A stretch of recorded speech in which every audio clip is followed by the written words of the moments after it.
The objective today is to represent numerical data in dot plots. But what is a dot plot? A dot plot is a visual model in which each piece of data is represented by a dot above a number, and we're going to use number lines. So here we have a good model representing a dot plot. If you want to make a list of the data given, we can start with the smallest number. So for example, we have one dot on the number 1, so we have 1, 1, and then we have 2, 2, so 2, 2, and then we have nothing in 3. We have 3 dots on 4, so 1, 2, 3, and then we have 1, 2, 3, 4, 5 dots on 5, so 1, 2, 3, 4, 5, 1, 2, 3, 4 on 6, so 1, 2, 3, 4, and our last number will be 10. This is the data that was used to represent that dot plot. As you can see, the number 10 is far away from the rest of the dots.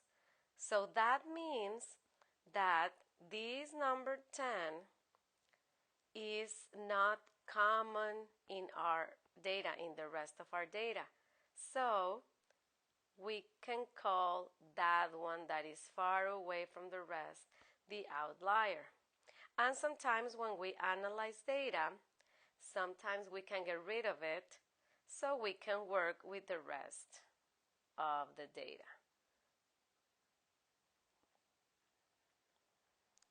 Let's do examples. Let's do examples so we can understand better how dot plots help us answer some questions. So here we have a dot plot that shows the number of goals a soccer team scored in 10 games. So, as we can see, most of our data is clustered between 0 and 3, and we do have an outlier that is 6. This one is out of the range of the rest. So, if they ask you for outliers in your data, in this example, number 6 will be called the outlier. If you want to make the list of the data of the numbers that represent this dot plot, well, you can see that there are 2 zeros, so 2 dots on 0, so those are going to be your first 2 numbers in your data. We have 2 1s. We have 4 2s, so 1, 2, 3, 4.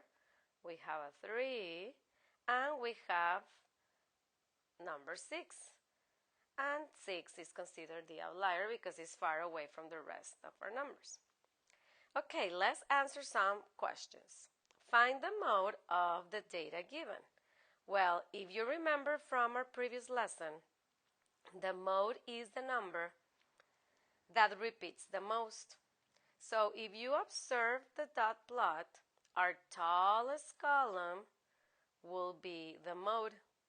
And also you can observe that 2 repeats 4 times in our data here. But if you don't have the list of numbers, just by observing the dot plot, look for the largest or the tallest column. That will be your mode. I am going to leave you that video here in the description. Find mean, median, mode, and range. If you need to refresh that topic about how to find the mode. So in this problem, 2 will be the mode. In how many games did they score 4 goals? Well, as you can see, in 4 we don't have any dot, we don't have any data. So that means in none of the games they score 4 goals. So in how many games? In 0 games, so no games, or NA.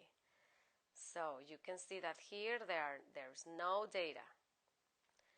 Find the range of the given data. If you don't remember how to get the range, remember, go and see that video. I am going to leave it here in the description.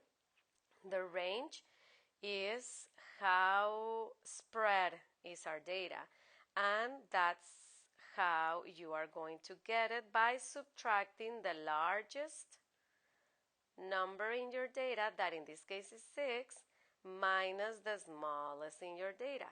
So in the dot plot you can see here, this is the largest, this is the smallest. So 6 minus 0, 6 minus 0, that will be 6.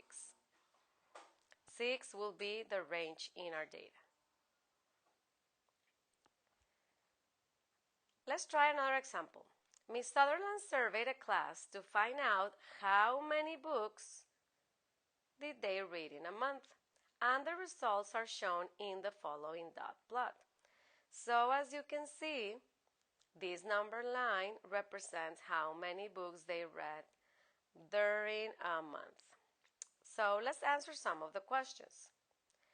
How many students were surveyed? Well, each dot is going to represent the answers of each student. So if we count the dots, we can find how many students were surveyed by Miss Sutherland. So let's count the dots. 1, 2, 3, 4, 5, 6, 7, 8, 9, 10, 11, 12, 13, 14, 15, 16, 17, 18, 19, 20.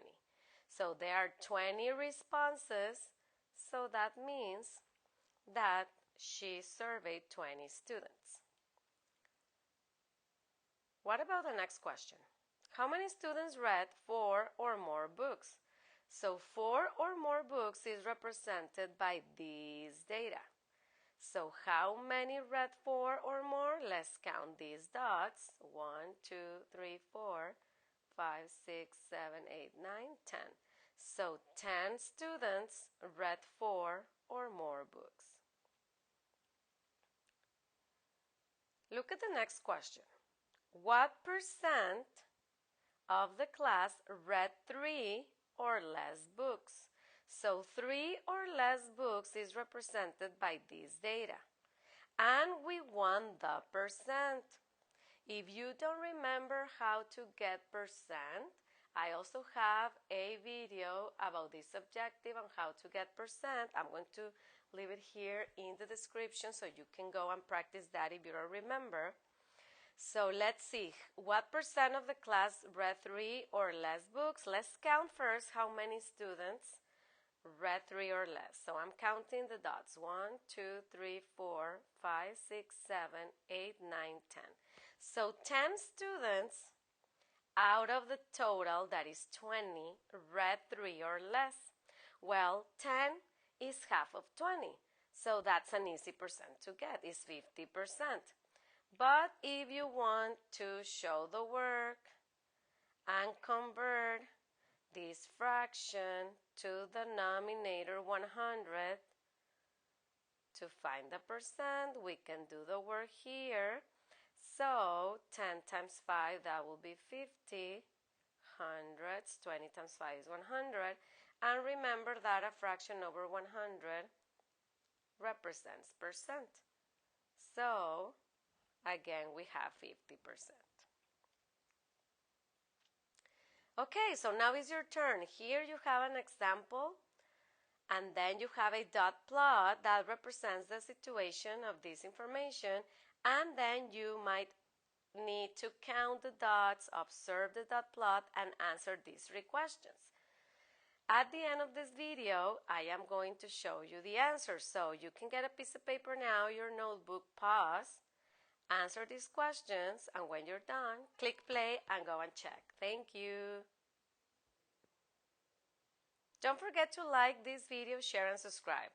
Follow me on my social media, Instagram and Twitter @NumeritosTV, and you can suggest the next objective that you want me to explain. Thank you. Bye-bye.